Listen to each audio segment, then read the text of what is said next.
Shalom bagi kita semua. Saat ini kita akan merenungkan firman Tuhan dengan renungan saya yang kedua terambil dari Matius pasal 26 ayat 56. Sekali lagi, Matius 26 ayat 56. Saya akan bacakan untuk kita semua. Akan tetapi semua ini terjadi supaya genap yang ada tertulis dalam kitab nabi-nabi.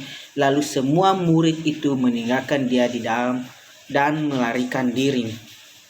Bapak Ibu yang dikasihi Tuhan, ini adalah kisah di mana Yesus ditangkap di Taman Getsemani. Dan kita melihat dari perikop sebelumnya, pada malam itu Yesus melakukan perjamuan malam bersama murid-muridnya. Dan setelah itu meneruskan perjalanan menuju Taman Getsemani.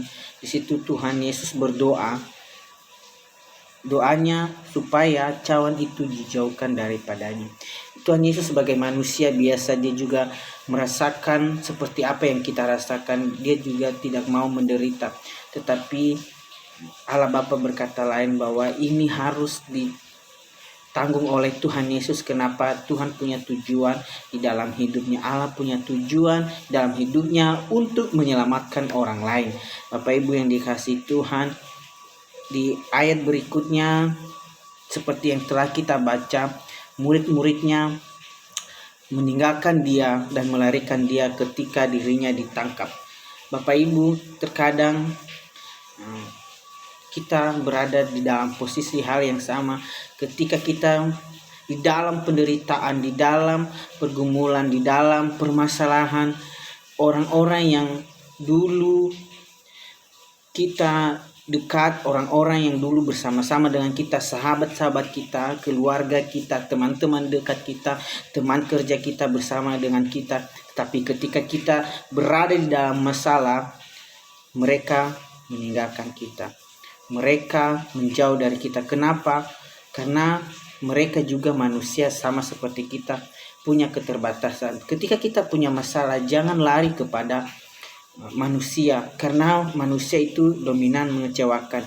Maka saya mengingatkan untuk lari kepada Tuhan. Kenapa? Karena Tuhan mempunyai jalan keluar untuk kita. Tuhan punya jalan keluar 1001 cara untuk mengeluarkan kita dari permasalahan, dari pergumulan, dari beban yang kita alami. Bapak Ibu yang dikasihi Tuhan, jangan mengharapkan sesuatu apapun dari manusia, karena seperti yang saya bilang, yang saya katakan, manusia punya keterbatasan sendiri, manusia juga punya kelemahan. Tapi Allah kita, Allah yang dahsyat, Allah yang punya kuasa di atas segalanya. Tuhan punya kendali di dalam hidup kita. Ketika kita berpengharapan kepada Tuhan, kita tidak akan pernah kecewa. Untuk itu, Bapak Ibu yang dikasihi Tuhan, mari terus berpengharapan kepada Tuhan, mari terus memegang Tuhan supaya Tuhan punya tujuan di dalam hidup kita, supaya apapun rencana Tuhan di dalam hidup kita, itu Tuhan bisa pakai dengan apa yang kita punya. Bapak Ibu, demikian saja renungan singkat kita pada saat ini. Shalom.